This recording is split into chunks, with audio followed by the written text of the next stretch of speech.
built this wire compost bin. It's been about a month we've had this in here. I've been wetting it here and there when I come out with my soaker hose. So I thought we'd look today and see how much it's broke down in the last month, if any, because we need to stir it anyway to get some air into it. A couple front notes right here, two things. When I've done the video on making this, if you live in an area where you have a lot of clay or heavy underloam, you probably need to put a roof on this. I live in the sand hills in Florida, so water retention is not a problem for me. It drains out the bottom with no problems with that. Thing number two, the compost pile that we put in here together last month is now in that bin over there. So that's what we're gonna be working on. I've added some pallet bins. They should have worked the same. The reason I moved it, it was only the next day. I accumulated so much, I had to add one, so I just went and flipped it over there and started over. So it was rotated the next day. So it's been sitting for basically a month. So we're gonna pull this hose out of here. We're gonna pull the front off of it. We're gonna move that over there. We're gonna be checking for warmth. I don't have a thermometer. We're just gonna put our hand in it as we're moving it, see if we feel any warmth. We're gonna look for breakdown or organisms, see if we have any worms yet. A month into it, this style, I'm not really looking for a lot. More intended on getting it stirred, getting some air in it. So we're gonna be working in that second compost bin, which is what was originally here. We're gonna throw it over into the oven, mix it up, and look at it as we go and check it for heat. Move this hose out of the way. Now on these pallet bins, all I did was just stand up 4 pallets. They have slats in them, they can breathe. So they should have pretty much worked the same. Now, as I moved this and over the last month, it's settled and I've added to it and added to it. Them pipes in the back don't have anything to do with this compost bin. I just had them laying around. I figured I'd stick it in there to help break up some of the fallout. Well, you can definitely see where the greens are drying out. Let's get in there and see what we got. They say you should have beneficial bugs in your pile, and that earthworms is a good sign. I don't see any of that yet, so I don't see any signs of worms or anything yet, so let's just dig into it and see what we come up with. It seems a little dry around that edge. It ain't much, but it's more than I expected. I didn't put no soil in here. And it might be hard to see, but some of that's starting to break down. Let's break it on down. There is a pile of ants in it though. And I've added chicken manure to it once a week for the last month out of my pen. Not a bunch, but some.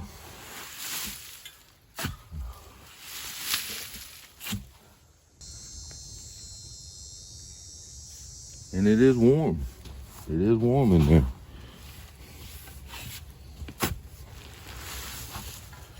It's really compacted too. Yeah, I mean, you can see the breakdown starting to happen. As we go, we'll just pile this into the next bin. I have to do a little research on that and see if the ants are a good sign. We're definitely starting to get some breakdown a month into it. Seems decently wet in the center. And as we go, I'm gonna water this down a little bit too over here on the side as I'm refilling it for later. Because it does need a little water. I water this every day with a soaker hose for about an hour. And we get rain at least 3 to 4 times a week. And it's wet, but it ain't sopping wet. And that's why I don't have a top. So let's continue to break this pile down and see what we find. So far I ain't really seen nothing but ants.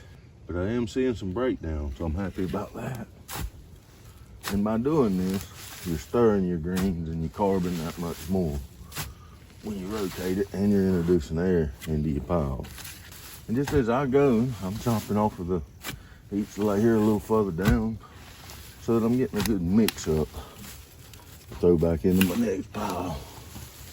Start the process all over again. And that bed is pretty warm. And that's what, from everything I read, you want warm. The hotter the better. And we do have some heat, so that's a good thing. Some of the other stuff, this is some of the stuff I've added within the last couple weeks. Last week, maybe. As it settled, I kept topping it off. Hey, I know it ain't gonna be pretty, but it's gonna be functional. And once I figure out that it works, as money allows, I'll build some pretty ones. Let's continue to dig here and see what we're coming across. So far, no earthworms. The ants are thinning out as soon as I'm getting in here though. Not seeing as many now. Oh, it's good and hot. I wish I'm gonna have to get a temperature thermometer. I'd like to know just out of curiosity.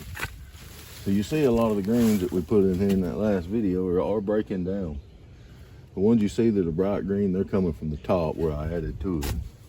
And see, as they're connected and filled, you're getting that much more heat connection through that's gonna help all the ones touching. Remember, this is what we're moving from over here. And we're stirring it. It's plenty wet. And it's starting to break down. And keep in mind, I do add chicken manure to this once a week. To follow along, because we fix to do some videos on a hugelkultur raised bed. I have plans on adding a greenhouse. And see, some of that is dry. Just came out of the middle. And remember, I told you I run that water hose about an hour every day, that sprinkler hose. There's a lot of moisture in most of this, but if you look, you can see the gray dry area. And this is wet, so I need more water. If you need a lot of compost and don't have a lot of property, you may hook up with one of them youngsters that's always around doing lawnmower work, mowing people's yards. He might bring you over some clippings or leaves. Something you'll notice as we're going down is this is heavily compacted, and that's what it was when it was dropping and I was adding to it. That means there's no air flowing in here. So most of what decay has happened probably stopped about a week ago. That's the reason for stirring this. You get it loosened back up, you get air in between it, and that starts that process of the microorganisms being able to break stuff down. If you just left it like that, it would never break down until it'd probably take several years. But by rotating it in these bins like this, you're breaking it up and you're reintroducing air to it and re-wetting it and keeping it wet, and that is just promoting. Everything I read on the internet talked about, no matter having your carbon right and your nitrogen right, you had to have the water and you had to have the air, and that's the purpose for rotating. That's why you see the composters that you buy are usually either got on wheels where you can spin the drum or on a centralized handle, because you've got to keep it moving. If you choose this style, you've got to flip it by hand. And that's why I like the theory of bins in a row. You can start your season in your first bin. As it fills, rotate it to your second bin. You're getting your air in it. Start over. When that fills, rotate, rotate, work your way down. It's the simplest way if you're looking to make on a large scale, unless you got a pocket full of money to buy a pile of those commercial small bins. Most of them I've seen, even the large ones, have a 7 to a 7.5 cubic foot capacity. Now, for some people, that's plenty. But if you're doing gardening on a larger scale, it's just not cost feasible. And I would ask myself too, even if it was, and I was gonna spend that much money, what's the longevity of that? You see these pallets, I could probably get a year or two out of these before they rot. Now these pallets cost me nothing but fuel and a little time. But if this composting works this season like it's supposed to, and I get a grip on it, next season I'll start building them some pins that'll last forever in my lifetime with very little maintenance out of some real wood. Show you something here.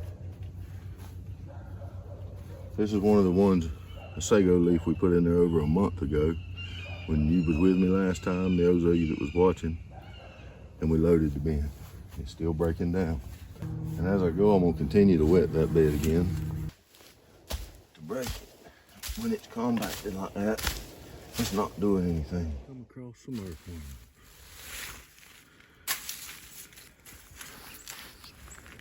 There's one right there. See?